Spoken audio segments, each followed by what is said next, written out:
Hey, disc golf fans, welcome back to another episode of Running It with Nate Sexton. I'm your co-host, Jarett. He is a man who sells plastic faster than a cosmetic surgeon at a Kardashian Christmas party. Mr. Nate Sexton. Nate, how you doing, man? I can always look forward to those intros. I can tell you that much. I'm doing great. Dude, you sold 1,000 discs in 2 hours.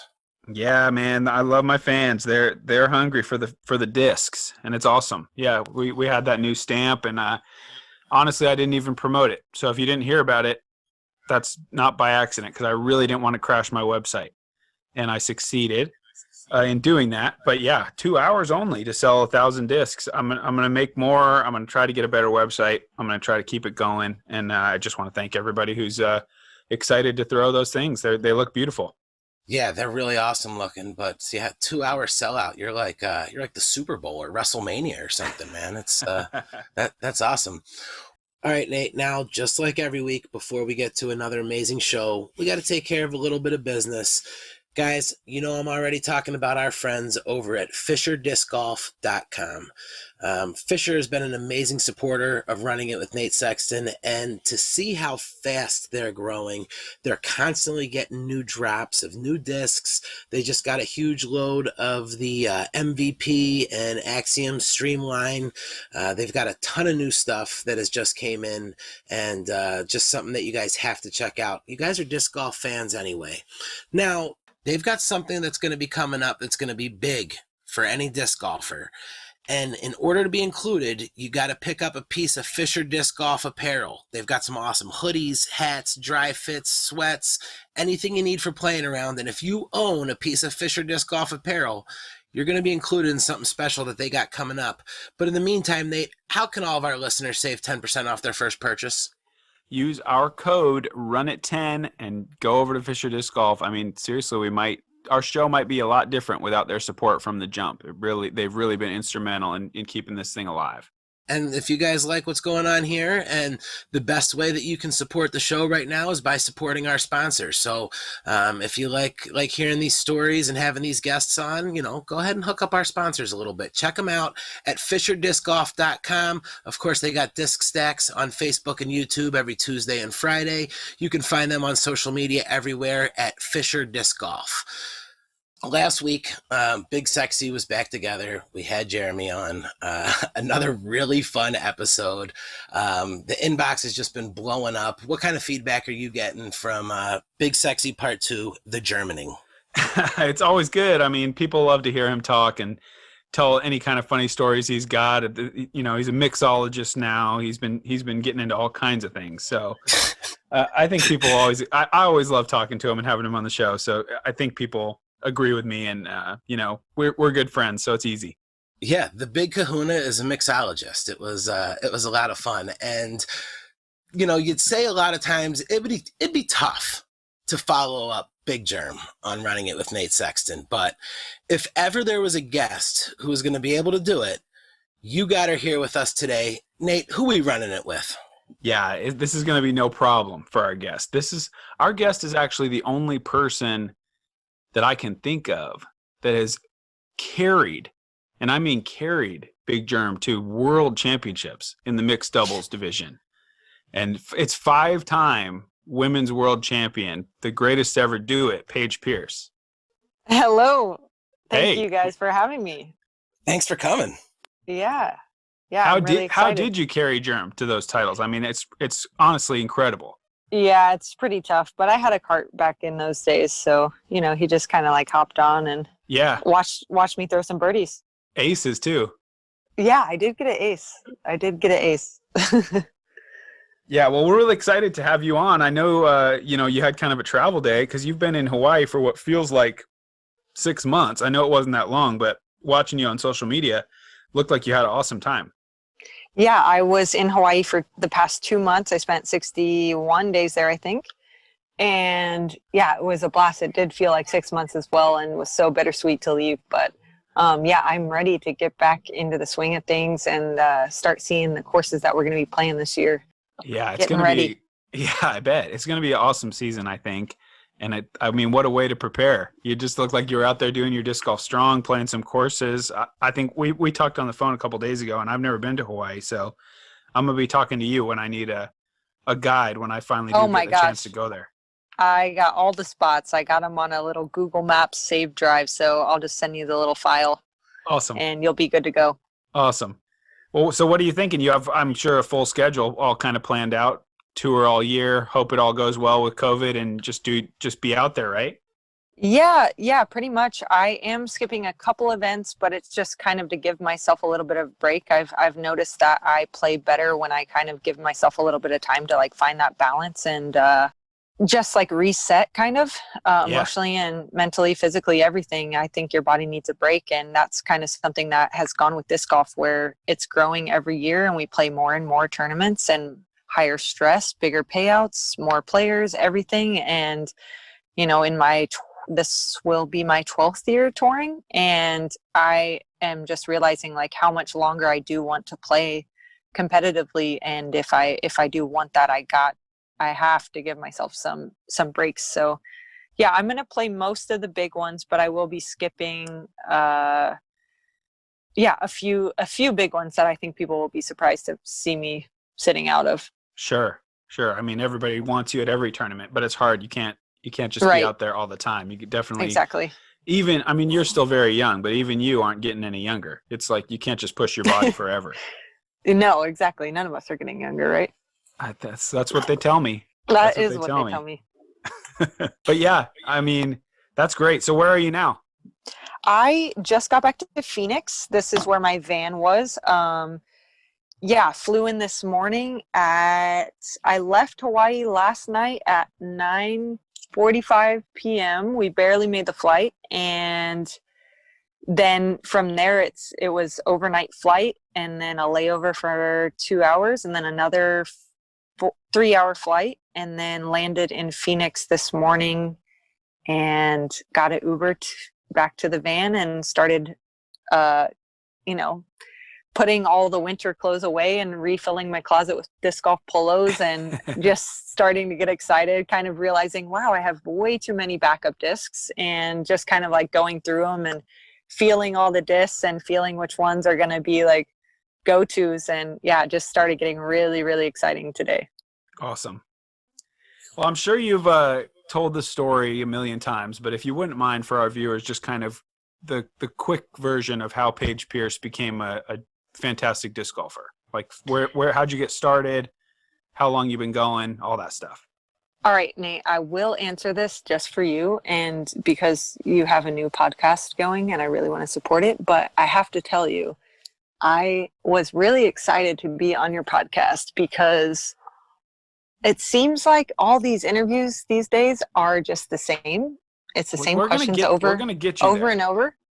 And I was counting on you to give me some questions that are going to make me like really think. So no pressure. Just wait. Right, I'm just letting you warm your vocal cords up. I thought so. But okay. So yes, I started playing disc golf when I was around 4 years old. My dad took me out with him on the weekends as like our father-daughter kind of activity. And he really became addicted to disc golf. I think addicted is the proper word to use in this sentence. Yeah, he really, really got addicted to disc golf and was playing every day after work, and every moment on the weekends. And so he would pick me up and we would just start playing all weekend long. And it was fun for me as a kid to just be outside. And then as the years progressed, I started, instead of throwing like 5 shots all day, then I was throwing like 20 shots. And then I was like, okay, I'll keep my score in this hole. I'll try to get a par. And eventually it got to the point where I started to outthrow some of my dad's friends or him. And on occasion, not every time, but like I would have a drive that would kind of get past theirs. And I could feel that it was no longer at the point of like just support. And it was like, wow, this is actually like remarkable. Like you have some talent. And it was an age where I was really impressionable and just kind of like wanting that acknowledgement, of my dad. And Yeah. just feeling that was like, okay, I am good at this and I think I could get better.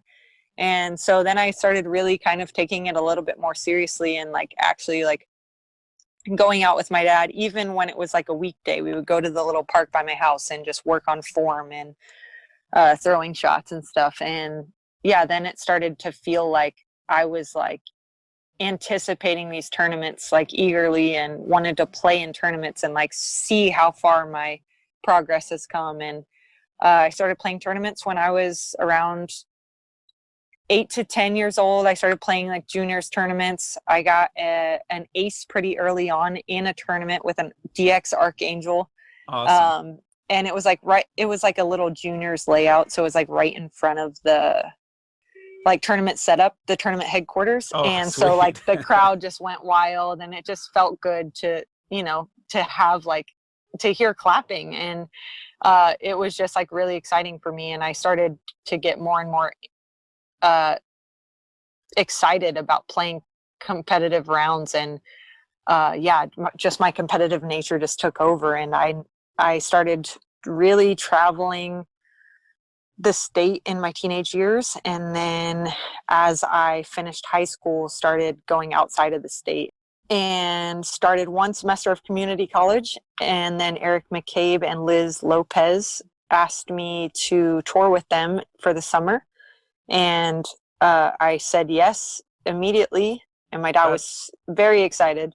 That's like my first memory of Paige Pierce is tagging along with those two. Yeah, I played with you at the Ultra Glide in Kamloops, Canada. And that was my very, very first tournament on my summer tour with them. And then my very next tournament was, and I got to play a skins match with you guys. And I think Chandler was my partner, actually, Chandler Fry. And the very next tournament was the Beaver State Fling, which it was a national tour, still is to this day. And I lost by one stroke to Liz Carr. And, you know, it came down to like the second to last hole. And, you know, I had a really unforced error there. And so like, yes, I was super stoked with second place, especially at my first national tour, big stage tournament. But looking back, I was like, wow, I could have actually won this thing. Like, I need to step up and like go do some field work like all these people are talking about. Like, what is field work, you know? And yeah, I kind of never looked back after that. It just kind of became this thing where I wanted to push myself and challenge my limits and see what I was capable of. Well, I think we're kind of enjoying being along for the ride. I speak, I think, for myself and most of the fans out there, seeing how far you can push yourself and what you can do. Because like you said, you know, you went from every once in a while maybe kind of out throwing your dad and his friends, and now you're kind of like out throwing me, I think. So sometimes maybe. I know how he feels. I know exactly how he felt back then because you are crushing the disc. But what I wanted to ask you about now, you know, all that history, and then now you find yourself sitting here with us, winner of 14 and maybe possibly 15 majors. I wanted to get your take on this with the performance flight. Is that for you? Does that count as one of your majors? Interesting. You're the source, so you're either a 14-time or you're a 15-time major champion. I think my Wikipedia page says 14. I just went off of that the other day. Okay. Well, we I were think like it's filling 15 out if you count that performance flight. That performance flight thing is maybe not professional, so I don't know what it really counts in. It's not really amateur or professional. When you think about what they're doing next year for that new major in 2022 and it's being match play, I mean, that's kind of going to be like a little asterisk too, right? Yeah, sure. So, it's different. It's certainly different. Anyway, though, so we'll call it 14. Okay. We got a small research department here at Running with Nate Sexton. So I didn't dig into the every single player, but I can tell you this. Paige Pierce, 14 majors. Paul Macbeth, 15 majors. Ken Climo, 24 majors. Ken Climo, that includes a few Masters titles. I'm wondering, have you ever heard that stat before? Can you beat it? And what is Paige Pierce going to be doing when she's 40 years old? Oh, I mean, I definitely got Paul. Yeah, I think so too. Oh, I love it. I think so too. He's a sitting duck. As for Ken, I mean, I feel like it's just a time game, right? If I'm in it for long enough, I think it's possible if I stay dedicated and passionate and keep the fire that I have now, I think that that is definitely possible. But yeah, only time will tell, I guess. And, I think I just got to keep setting myself up for keeping the fire alive, because I think there have been some moments over the years where I've kind of like lost that desire at times. Yeah. Yeah. I forgot to say. That was one of the things. Oh, go ahead, Jarett. Go ahead. No, all I was gonna say is a dumb joke. I was gonna say I forgot to put myself on the list. Nate Sexton won major, still hungry, but I don't know what it's like. I don't know what it's like to be up there in that 14, 15, 25 club. Well, like you said, there's stay hungry. Yeah, that's right.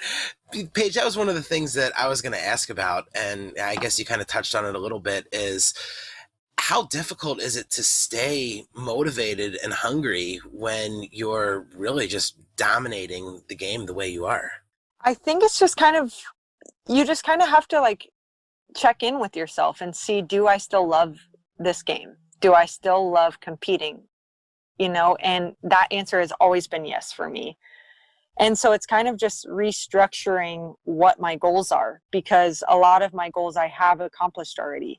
And so if I'm just going out there and blindly throwing just because I love it, it doesn't feel as fulfilling. So I stopped playing A tiers and lower, just because I feel like I get a lot of the energy from the crowd, and whether they're cheering for me or cheering against me, I just love the fact that they are so involved and just out there with shirts on and hats on. And sometimes you look back and you see a hat with your logo, and sometimes you see a sign that says hometown hero Haley King, and it's like, this is awesome. This is sports right here, and this is what I want to be doing it for. And so yeah, I kind of realized somewhere along the way that was important to me. And so I stopped playing the smaller tournaments where there really wasn't a crowd or a media crew. Yeah, it's just nice to hear clapping. It sounds kind of funny, but some of these tournaments I was throwing some of the best shots I've ever seen come out of my hand, and it's just silence. And you're like, what? Somebody nobody saw that? Come on, that was incredible. And, it's just a lot of times a shot that leaves my hand is more memorable than a certain win. So to see those kind of go under the radar, and as time goes by, even I start to forget that shot. So it's I want to go places where media crews are, and that shot can live on, like Kevin Jones's ace at, a OTB skins match, Yeah. If that wasn't for a media crew, nobody would have ever seen that shot. And now it's one of the best shots of all time. And so, yeah, just things like that, just trying to reassess what actually drives me and feels creates that fire. So, yeah, I think that leads me into the other thing I figured out is that sometimes it's not about winning the tournament. Sometimes it's about going for a shot that could either win you or lose you the tournament.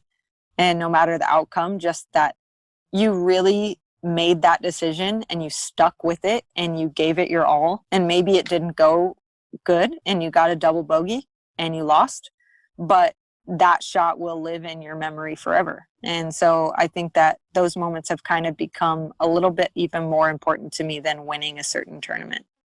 Moments, with the exception of Worlds, I would say. Sure. Moments when you were running it, you might say. Yes, exactly. Perfect. When I was running it. Perfect. Yeah, it's amazing, and that I think that's something that you hear from a lot of top competitors. In fact, I was just watching an old interview with former NFL quarterback Brett Favre, and he threw a bad interception in the playoffs, and he ran back to the sideline, and the coach said, "Why did you throw that ball?" And he said, "Because I could." And it was a throw that most quarterbacks couldn't make and shouldn't. But to hear you say that it's going out for that one shot and really putting it all out there, and it's because you can, and I think it's awesome that you do. Yeah, I think that would be even a little bit more exciting to me, the fast-paced aspect of it, where you really have to just decide, you kind of can't even decide. You just have to feel your body, and Brett Favre in this example of yours, like his brain is off. He's just like relying on his muscles and his muscle memory. And that sounds really exciting for me. I know that disc golf is a little bit slower, but it does kind of have a small bit of that aspect where, you've thrown this shot 1,000 times, but now the pressure's on and you have to execute and turn your brain off. For sure. And with you kind of talking about moving me on to my next question that I've got for you, with you talking about hearing the fans and saying, hey, this is sports, and feeling the excitement that when you're out there. And we can go as far into this as you want to, or as shallow. I don't want to force you into any conversation, but like, clearly there are inequalities in the world between men's and women's sports. And tennis, I think, when I think about what you've been able to achieve, I feel like tennis is really the only fair comparison, because so many sports, the women's leagues are so far down and underreported and underpaid and everything. Tennis is probably the only sport I can think of where women have been able to establish themselves as top 10 brands and top 10 earners within their sport. And that's something that you and you alone have probably done in women's disc golf. So I feel like, how does it make you feel, or do you realize that you're probably one of maybe as few as like 5 or 10 women in the history of the world that have cracked through far enough into their sport to be a top 10 or top 5 brand, regardless of gender? Yeah. My stats department is 0 over here at the Paige Pierce camp. Sure. So I don't have that information currently, but I'm not quoting any exact figures for salary or brand. I'm just saying, you don't got to tell me any numbers. I'm just saying, in my opinion, and I think I'm right, your name and your brand power, you're a top 10 name or maybe even a top 5 name in the whole sport of disc golf, regardless Absolutely. men or women. And if you take that analogy and put it to like basketball, the first woman probably doesn't pop up on that list until into the hundreds. So it's like a rare and hopefully a more common thing. I think all of us hope that those gaps continue to shrink and that there's fairer representation and everything. But you've done it, and I wonder if you ever think about that. I do. I some days I don't touch a disc or play disc golf, but every single day I'm thinking about disc golf, how I can continue to grow my brand, how I can continue to grow the sport. And I think that, I can kind of attribute my brand success and my Paige Pierce success to just like that. I'm always thinking of a way to push on. Like just keeping ambition high and doing something with your titles. Like, you just commented earlier that you only have 1 major, but you are also a top 10, if not probably top 5 in disc golf. And, it just goes to show you, it's not necessarily about the title. It's what you do with it and the ambition behind that player. I think of someone like, let's see, like, I don't want to call anybody out, but there has been a lot of major winners who haven't done anything. And it's like the world has just forgotten about that major even. Sure. And I mean, Ken Climo even, like, he's won 24. He's the best of all time, according to your stat records. Yeah. And he, look at him now, like, he's not making any money on disc golf. And, if Paul Macbeth had 24 majors at this point, it would be really scary. It would be really scary just because he has so much drive and he is trying to keep pushing this envelope of what a player should be receiving, what this player could be marketing themselves as. And I just think that has a lot to do with how I've gotten into that threshold that you're talking about. And aligning myself with the right companies at the right times. I know that I've switched companies, but I think that at the time when I went to Dynamic Discs, I was not only their best women's player, but I was their best player in general. And so in any moment, they were when they were promoting something or marketing something, they were marketing me wearing that product or throwing that product or Yeah. putting me on a billboard. And it just kind of grew my brand and my fan base. And it was a huge stepping stone for me to get this contract that I'm in right now with Discraft, where I just opened my Q4 check today, and like, you know, like, it's just like unbelievable. In my wildest dreams ever, like when I'm 4 years old, I'm not even thinking about $20, you know, and Yeah. it's just crazy. I mean, What? even if you put yourself in a time machine to 2 years ago, I bet you couldn't. Yeah, even. no, And totally. 2 years like, ago, you were already one of the best ever. You know, like it's not like you were some rookie 2 years ago. You were multi-time winner of everything. absolutely. And I was just talking about this the other day too, after I had talked to Eric McCabe and Jeremy Rusko and Robert McCall and told them that I was wanting to step away from Dynamic. Yes, I had already had that conversation, but I was still even second guessing it. Like, am I sure? Like, is this right? Is this right? You know, and it felt so right, but you can't help but have those second thoughts. And like, you know, especially with me, like knowing that I am a huge influence to women and children and, you know, a lot of men as well in the sport. And just like, I don't want to feel like I am untrustworthy or just flip-floppy, but you know, it was a decision that I needed to make. And now looking back at that turmoil, like that I was faced with, and like this like decision that felt like the decision of a lifetime, it's just like, it just kind of like makes me so proud of the initiative that I took, and just that leap of faith in Discraft, because not all of it was guaranteed, promised. And what was guaranteed and promised, I've exceeded by, you know, 20 times. And so it's just like, and I think that a lot of that has to do with the fan base that I built through DD, and being the top of the company and being the one that they marketed and being the one that they promoted and gaining that name. And, you know, yes, my 14 majors had a lot to do with that too, but it really goes down to every single decision you make and every single brainstorming session. And yeah, it's just every ounce of work you put in, whether that's on the field, on the course, or, you know, in the business side of it, it does pay off. And it's just a special thing to see. If you keep pushing, like, good things will come. I got 3 things that I have to say to that. Number 1, congratulations. You deserve it. Number 2, I'm thrilled to see the amount of push that you're getting from Discraft, and the amount of marketing that they're putting towards you, and the amount of discs that you're moving for them. And number 3, you said that some, you know, even some men are inspired by your game. Put me on the list. I think you probably already know this, but I absolutely am inspired by the way that you play disc golf. I love watching you play. I'm not going to lie and say that I always think you make the right decision. Sometimes I'm banging my head against the wall going, why did she throw that? Why would she do that? Up by 3. Why would she ever do that? But I don't get the sense that you're ever afraid.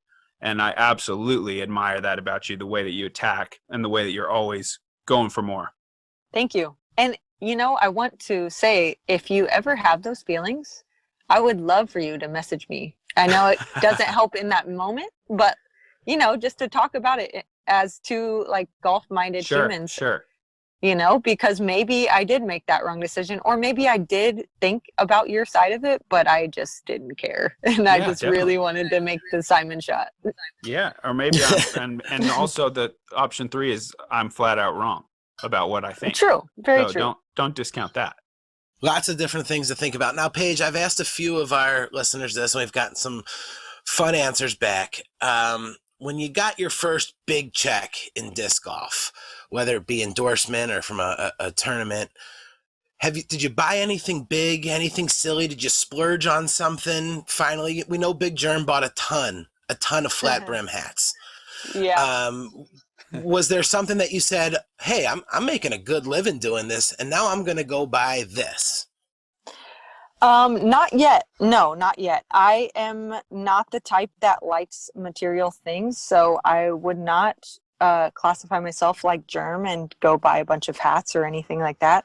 I definitely bought a How bottle about of 2 months in champagne. Hawaii though? 2 months in Hawaii, that's nice. Yeah, you know 61 that. days. Yeah, that would not have happened if I was not on Team Discraft. But yeah, I think that it's more so just seeing that number in my bank account and seeing my future. Basically, you're putting a lot more money into my IRA accounts. Oh, I'm so sorry for that motorcycle noise that just started. That's all right. But yeah, no, you like making a real career, not just like a hobby that kind of pays, a real career. Yeah, absolutely. Just putting money towards my future and also saving and, potentially I have been looking at houses quite seriously and, maybe we will just buy a house in cash in the next year. So that is kind of a crazy thought. And yeah, just actually crazy. I don't have many words. I'm sorry about that. That's all I know right. this is a podcast No. and you're supposed to talk, but I still can't. No, I believe understand. that. I know in the beginning of the show, you said you wanted some questions that you were going to have to think about. And one of the things that we do on Running It with Nate Sexton is every time we have a fellow player from tour come on, we play a little game called You or Nate. And I'm going to ask you some questions. They might be disc golf related. They might not be. And you can simply just answer who would be more likely to do that, you or Nate. So what do you think, Paige? Okay, more likely to do it. Yeah. Okay. Yeah. Let's go. I'll just either agree or I'll argue. Okay. All right, so here we go. We're going to play You or Nate with Paige Pierce. A couple fun topics for us to debate. It's time to play It's You or Nate. Now, our first question for You or Nate is actually a fan-submitted audio question. You ready, Paige? Yes, I am. Hey Nate, hey Paige. I want to know between the two of you who would win in a putt-off. Does it have to be a one-word answer? We're running it. It's you or Nate, Paige, and we're running it here. So don't hold back. You can say whatever you want. Well, it depends on the situation at hand, because if there's a big crowd and I feel like I'm down to start shit talking, I think I am gonna beat Nate for sure. But if it's like serious, like he's got his shirt tucked in and a belt on and all that, I think Nate's got me. I've been to a few putting leagues that he's been to, and I've heard some stories of him going near perfect. I would like to see it. I would like to see it happen. I don't have a problem with anything she said there. I'm not Okay. I'm not going to sit here and pretend like I'm supremely confident I can beat Paige Pierce. I've gone on record many times to say that outside the circle I would trade her straight up for her skills between the 33 and 66. That I will take. It just depends on when you catch fire. And, Sure. Okay. Fair enough. All right, Paige. Now, we all know that you guys both can entertain on the course, but who would be more likely to get up on stage and rock the crowd at a karaoke session? You or Nate? Oh, I mean, definitely me. I mean, I don't know about Nate's karaoke capabilities, but I definitely love karaoke. And yes, I have been known to get down on the karaoke floor. I have not. If we had I will not. So she's 100% What? right. He's lying. I've already talked to Bree. She's got videos of Nate doing Frozen Well, at home. karaoke. Yeah, at home Okay. I'll hit the karaoke at home. Why sure. would you not do that, Nate? See, that's we're different people in different headspaces. All right, You are for so sure Paige- more likely to get up there and do the karaoke. Paige, if it was karaoke night and you were going to get one song, what are you picking? Oh, well, I like to go with one that's gonna like shock them at first. So usually it's like start with a little rap song of some sort. Yes. So they really just don't expect it to see me get up there and rap, but All right. Germ and I have done a little Duran Duran, or Yeah, that Hear checks it. out. Yeah, lots of stuff. Got to keep an Paige- open book. Paige, who would be more likely to sneak into a second movie after paying and watching for the first one? You or Nate? Oh man, right away I was thinking me because Nate's just such a innocent father, but the father in him might make him feel a little bit more frugal, and he might if Coraline really wanted a second movie, he might just have to do it. I don't got time for no movies. No way. Paige, if you and Nate switched home climates, who would hate their new weather more? Paige in the Pacific Northwest rain or Nate in the Texas heat?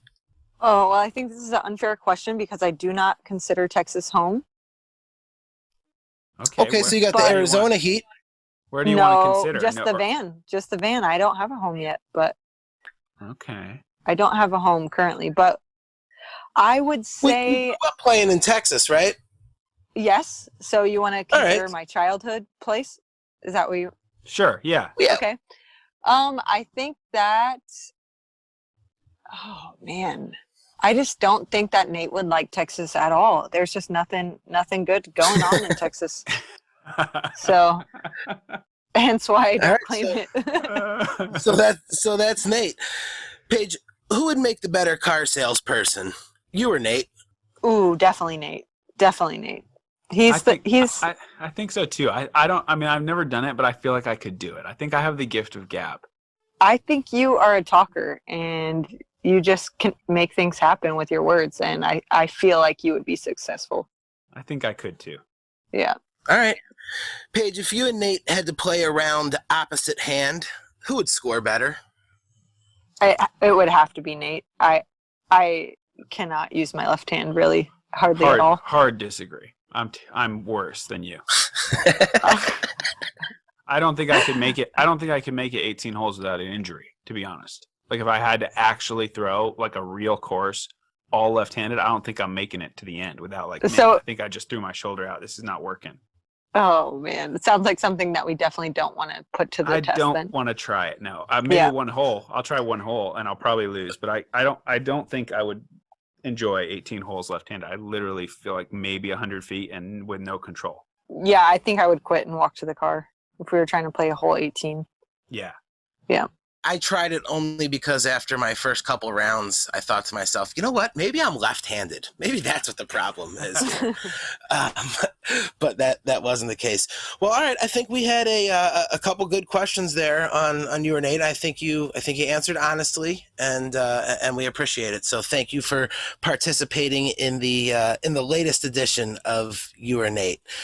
Paige, I know that you've got a lot going on, and you just got right off the plane and decided to come and run it with Nate and I. So we don't want to take up a ton more of your time, but we did ask fans for questions specifically for you, and we got hundreds of them. There's no way we could possibly do 10% of them, but I did pick a few out. Would you mind answering a few fan questions before we let you go? Yeah, no problem. Okay, awesome. We have a audio submission. Guys, remember that you can send those in to runningitpodcast@gmail.com. And we are going to play today's audio submission that we got into the email actually just this weekend. Hey, Nate, Jarett, and Paige. This is Bobby from the Central Coast of California. This question's for all of you. I'm curious if there's anything that you wish you knew when you started playing disc golf that would help improve your game. Thanks so much for the podcast. I love it. Can't wait for the next episode. Wow. Well, mine would be named Nate. I already said that. It seems like if you're named Nate, you get a good head start. So mine's easy. Now to you guys. For me, I think if I knew how big this thing was going to get when I was younger, I think I might have been able to convince myself to work harder, if that makes sense. So I think I could have been better if somehow I could have known that disc golf in general and disc golf for me personally had an opportunity to blow up as big as it has. That's nice. I think for me, it's kind of like a little bit more form-based. I would say that 90 No, I feel confident in saying 100% of the time when I do a clinic, at least a handful of people don't follow through. And it seems like such an easy thing, but clearly it's something that we're not talking about enough. So basically just watch the pros follow through. Don't try to look at their reach back or their pull through. Just watch them follow through and continue the motion of their body. This is such a monumental thing. And a lot of amateurs do not do it. So make sure you're following through all the way and not stopping your body from finishing the shot. Perfect. Anthony Davis sent into the email, my daughter is 6 and has shown a great interest in disc golf. What is some advice you would give her to keep a young girl interested? Any fun drills you can recommend? I'll take this one first. I don't even think they want to hear from me on this. I'm not sure. Okay. Maybe. I mean, as a father to a beautiful young woman, I feel true. like you could have some insight. I'm gonna go second. Okay. So my dad used to, like I said, he was addicted to disc golf. He brought me out with him, but I think it's kind of like my mom forced him to like, hey, take your daughter also, like, I know you're going to have playtime, but take your daughter. And so at the beginning, he was more concerned with himself and I was just kind of straggling behind. And it really wasn't, I didn't really get into it until he started paying attention and his friends started paying attention and also waiting for me, not just walking past the tee and me having to kind of like throw it right at them. So I think honestly, just be attentive. And I know that seems simple, but really don't even bring your phone. Don't look at anything but her and just encourage. Yes, there's going to be things that she does wrong, but point out the things that she does correctly and clap for her and give her some encouragement. I think it goes a long way and it will definitely keep her into it. Yeah. And for me, obviously, Coraline's only 3.5. I don't know if she'll have a passion for disc golf. I hope she will. But I just try to share excitement with her, and when she does want to throw, encourage her to throw it, and just every time I just freak out like, what a shot, and we just have fun. She's so little, but yeah, I don't know. I mean, I think just keeping it fun is my main thing. Just like if everybody's having a good time and it's like low pressure, that's the way any kid is going to thrive. I feel like let them get into it as much as they want to. And, for me, it's like every practice round now I have her with me. So it teaches me things too. Like, if I'm on tour this year and by any chance, like I'm in the middle of a really important shot, I'm right in my run up, right in my backswing, and somebody says, hey, daddy, that's no issue. I'm ripping right through it. Got it. Yeah. I do want to touch on one more thing actually, because I've gone to a lot of the junior world championships and I've seen two different types of parents. One that's completely supportive and encouraging, like Nate's trying to suggest, and one that is just borderline verbally abusive, like kind of like, what are you doing? Like, why did you do that? And obviously don't talk to your kids like that, but really too, like, it's not something that is life or death. They're trying to do their best. And so just try to stay calm. And like Nate said, don't put pressure on it. And yes, it might be the junior world championship, but remember, like, that is what they chose to do. That's what they want to do. And they're young, they're going to get better. And the only way that's going to happen is if they feel supported and encouraged. Great advice. So there you go, Anthony. Paige, Jarett from Buffalo wants to know, did you always know that you were going to make your living playing professional disc golf? And if not, was there a plan B? Like I said, I started to tour right after my first semester at community college. So I was going to get my basics and not sure what I wanted to do yet.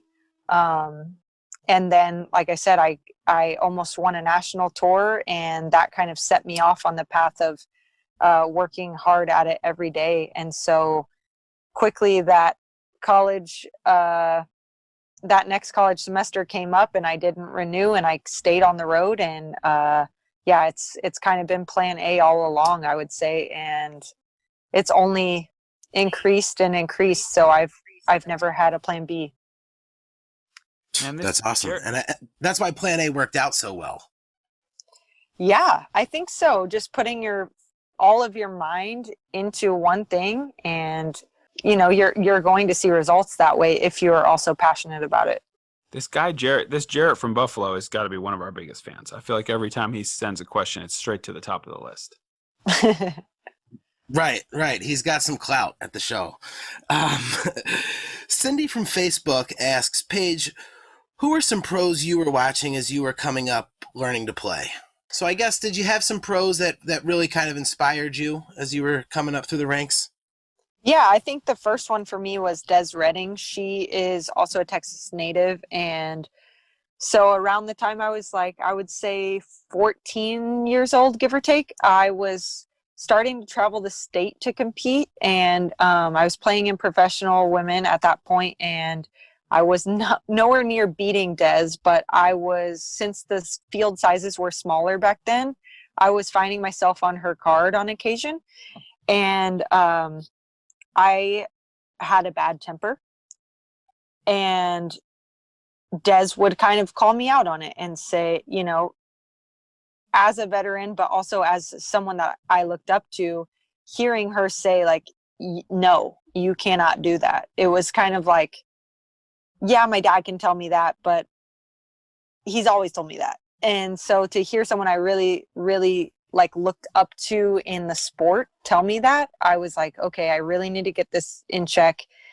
And it helped me with my temperament. And then also just the compliments that she would give, instead of it being something like nice shot or good line, it was more unique, and it didn't feel like this template and just words that you needed to say or were the typical response to a shot. She would her compliments would be just really direct, right at you, hey, nice angle into that headwind, that, stuff like that. And it was just really genuine, and I could just feel that she wanted to help me get better, and she wanted to push me in every way. So yeah, I've always found Des Redding to be a huge inspiration to me. And then yeah, later on, Valerie Jenkins, I started competing against her on the road week in and week out. And yeah, she's also just one of the nicest human beings on the planet, and just so supportive, and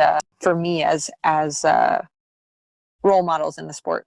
And for the listeners at home, I just want everyone to take a second and think about how much of a beast you have to be to sort of be sitting there and don't tell me nice shot. I've heard that 1,000 times.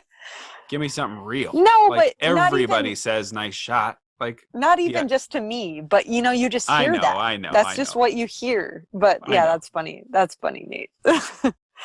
Yeah, it's nice to hear different words. I think that we kind of recycle the same words as humans a lot. We just hear it on TV, or we hear it on the course, and we just say it. And yeah, I think uniqueness is something that I value.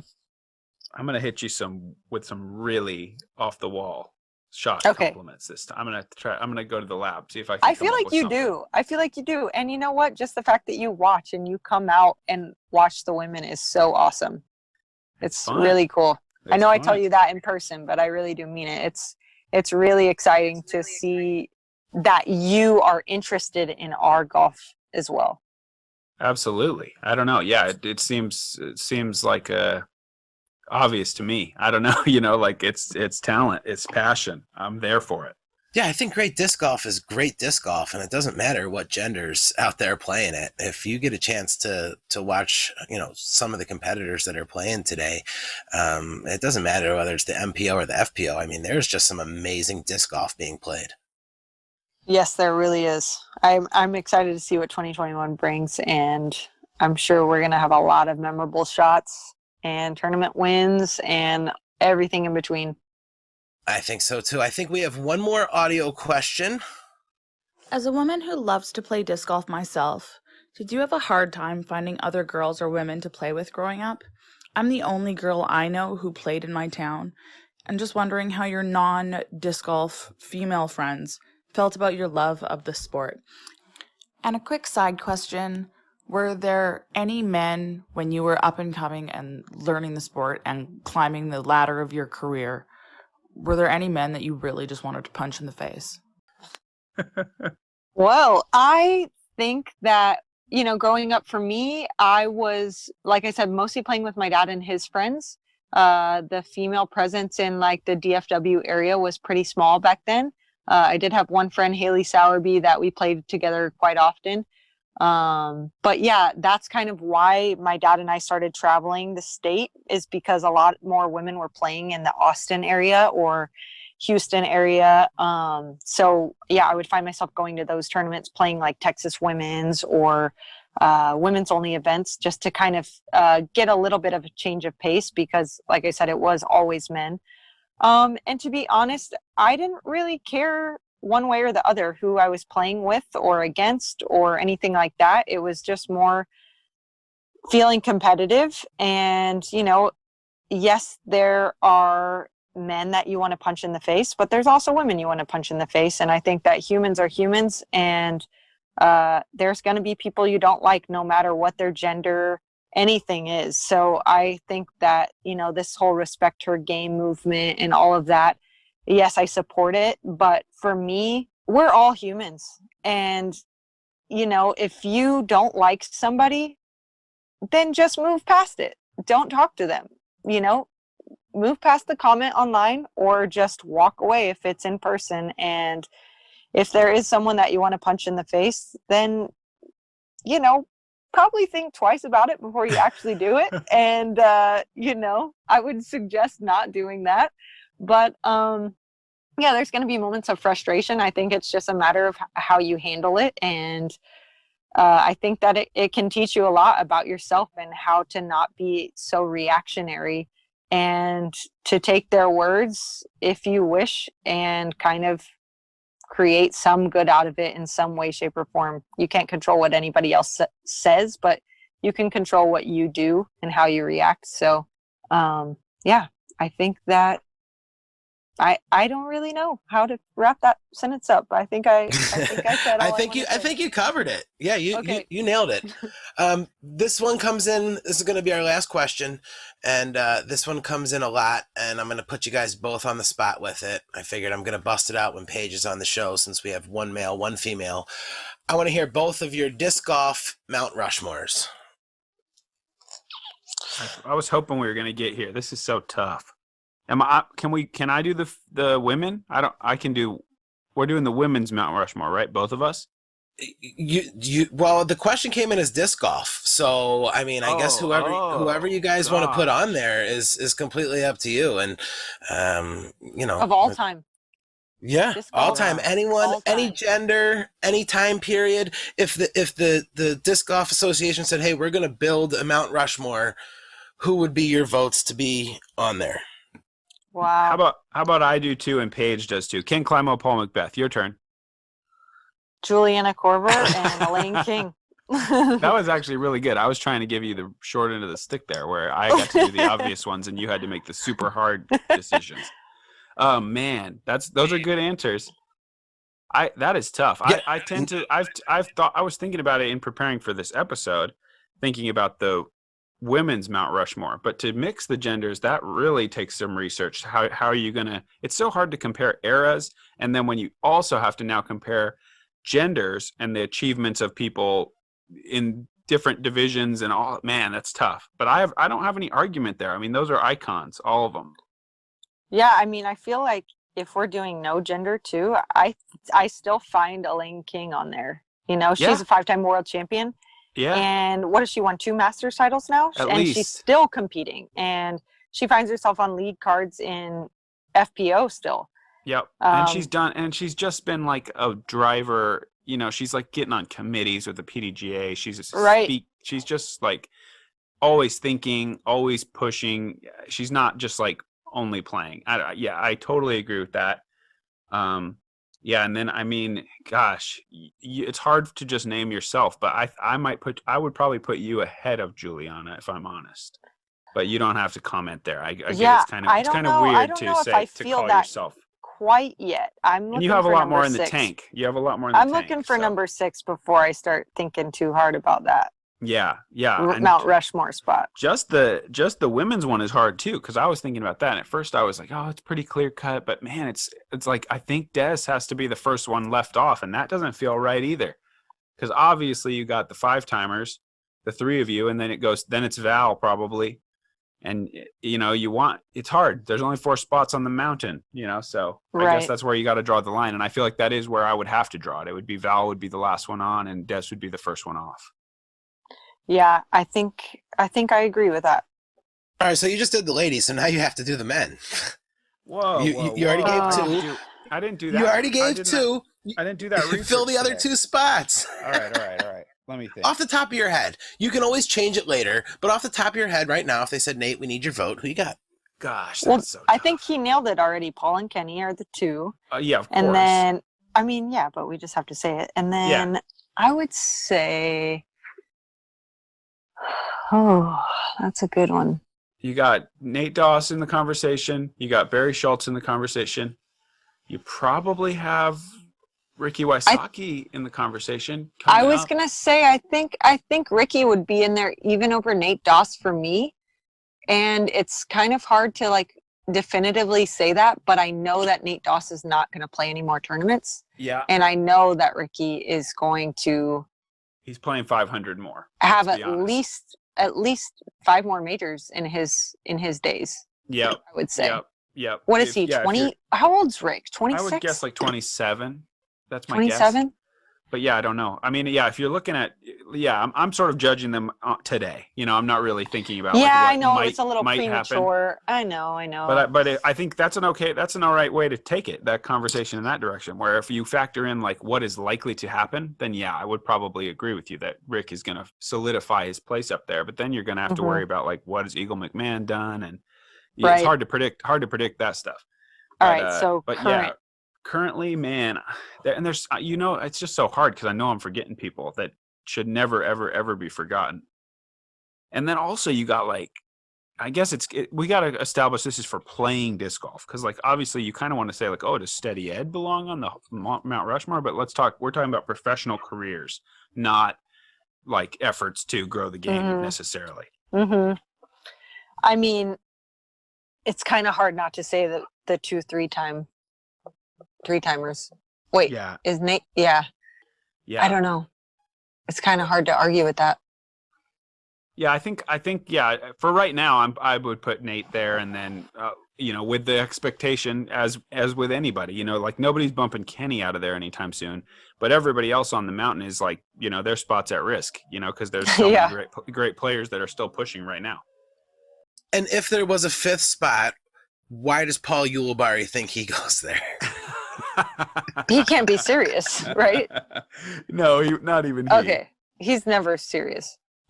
That's kind of true. He is kind of never serious. Yeah.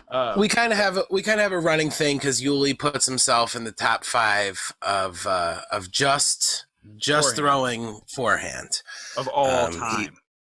But he's number 5, so he doesn't think that he's 1, 2, 3, or 4, but he is number 5 all time. Does he have a top 4? Like, does he know who's ahead of him?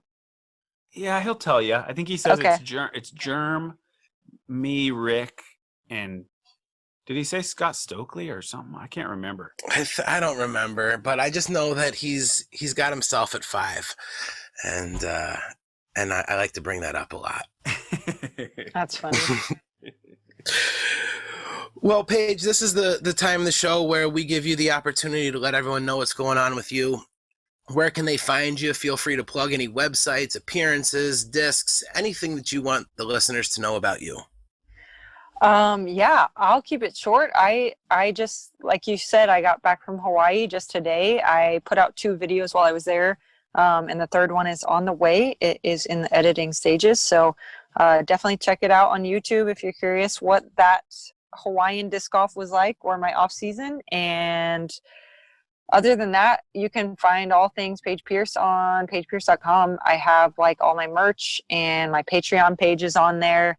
And that's a link to where I have different tiers, and in my highest tier, I do form critiques monthly, and you get discounts on my website and monthly live streams where we kind of do a Zoom call and chat. And my tour schedule's on there as well. So I don't have any clinics listed on there because COVID, and we're just not sure how that would go yet, but there could be some that I might pop up on there. So just kind of check that tab on occasion. But as for now, all of my tournaments are on there that I'm going to play this year.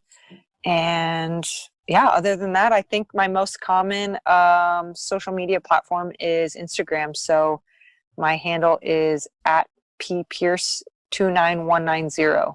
So. And you have the freaking blue check mark, don't you? Yes, I do have the blue check mark. What does a guy got to do? I keep submitting the stuff, and it keeps I telling me, know, not it took you, me a not while, you, actually. man. I don't It took know me a what while, I don't know what's wrong actually. with me. You have to, did you do the thing where you like take a photo of your driver's license and all that? Oh, yeah. 6 times, Well, probably. I also submitted my Wikipedia page.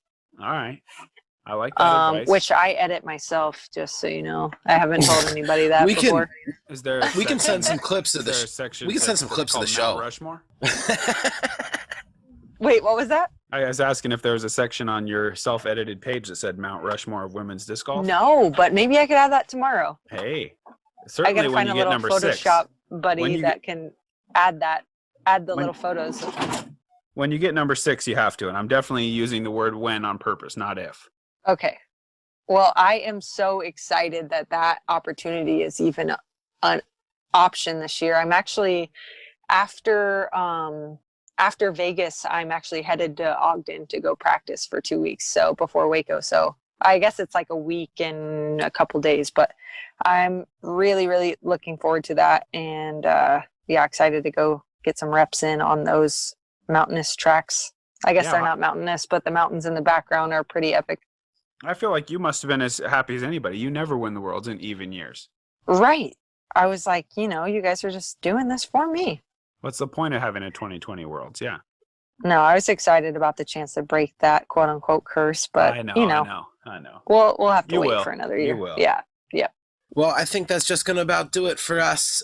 Paige, it was truly an honor. It was so awesome to have you come on and chat with us. And I wish you the absolute best of luck in the 2021 season. And hopefully we'll get you back on soon and talk about some of the wins you rack up this year. Well, thank you so much. We will see you guys see you soon. Yeah. Thanks for coming on. It was great to talk to you. Yeah, you too. Okay, Nate, we had another amazing guest on today. Just an awesome conversation with Paige Pierce. It was so great to have her on, and I'm really looking forward to talking to her again sometime soon. Yeah, absolutely. She's fantastic. I mean, I knew we would get her on eventually. She's been in Hawaii forever. I didn't really want to bother her, but we got her the very first day she came back. That's how excited I was. Yeah, you can't do any better than that.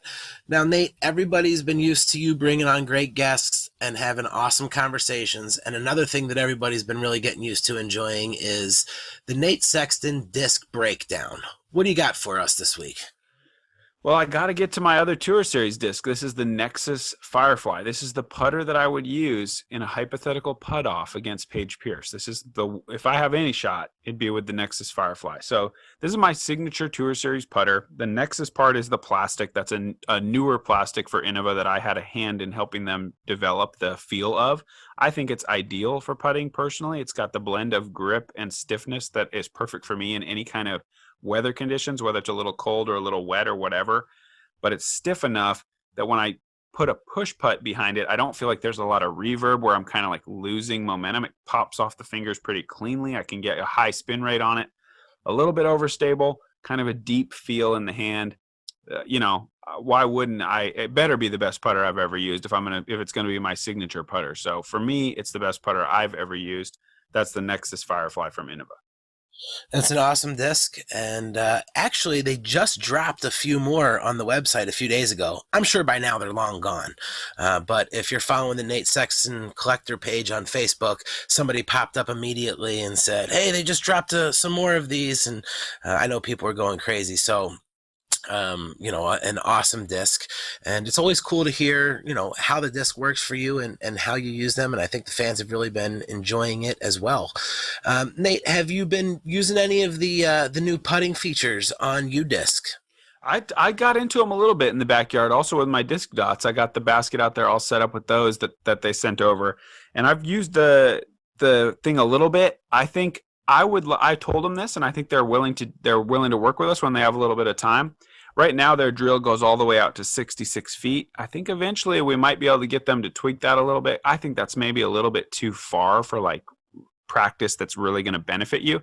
But I'm hoping we can kind of tweak some of those distances around and start getting a leaderboard going and maybe announce some of those leaders on the show at some point. Yeah, I think that would be awesome. And I know we were talking off air. You were kind of bummed out that you haven't had an opportunity to use the map scoring because your last round was a little wet, right? Yeah, I went to the course like fully planning on giving it a try, but then it was actually pretty nice driving over there, but it was pouring. Like I mean, I played the whole round, but I wasn't about to pop the phone out 50 times because it was gonna be a problem if I had to get in and out of my bag in the rain. But it won't be that bad again, I'm sure. So pretty soon here, I'm gonna get to try that and hopefully post that up so everyone can see it. But it seems like a really cool feature just to kind of tell the story of your round visually. Yeah, I also haven't had an opportunity yet, but that's because I live in Buffalo, New York, and we've got snow knee-deep here. So if any of our listeners have had the opportunity to use it, shoot us a review. Let us know what you think about the map scoring on the new map scoring on the UDisc app. And if you guys aren't using UDisc now, go ahead and download it. Every disc golf fan needs to have UDisc. It's more than just something to keep track of your score, but you get some awesome pro statistics and a ton of information and ways to really improve your game. Check them out over at UDisc, and we thank them for being a friend of the show. Absolutely. All right, guys, that just about does it for us here. Remember to check out our friends over at FisherDiscGolf.com. Again, that's FisherDiscGolf.com. Nate, what's the code again? Run it 10. Saves you 10%. It's free shipping. Make sure you check them out. And again, just like we mentioned, if you're not using that UDisc app, get on there. Download it. Another friend of the show and an awesome way to enhance your game. We had an awesome conversation with Paige Pierce today. And guys, we thank you so much for downloading the show, sharing it. We're absolutely humbled with the amount of downloads and comments and interaction that we have. You can find us on Apple, Spotify, Google, Amazon. We're even on YouTube. Make sure that you're hitting that subscribe button. And if we've so deserved it, that 5-star rating. And even if we didn't deserve it, can you just hit the 5-star rating? It helps us out a lot.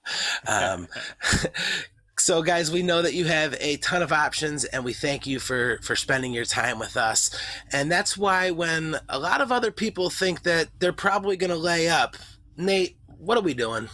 Well, I mean, in honor of our guest, Paige Pierce, she said it best. Whether it be birdie or double bogey, sometimes it's about the shot. And when you lay down on your deathbed and you look back at your podcast listening life, you're going to want to be able to know that you were running it. All right, guys, we'll see you next week.